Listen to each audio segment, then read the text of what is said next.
Good morning, kids. Morning. Say yeah. Louder, louder.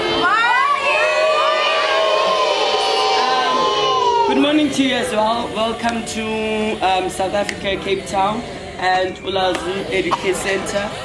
The choir right in front of you is called Isibane, Africa, which means the Light of Africa.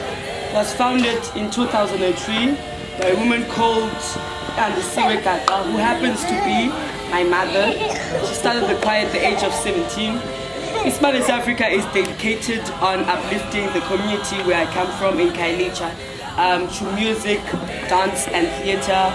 It is an registered NGO which supports local community development, and it has its own projects like AA cleanups, take a child back to school, and where we also help ourselves and others to have a better living, I can say.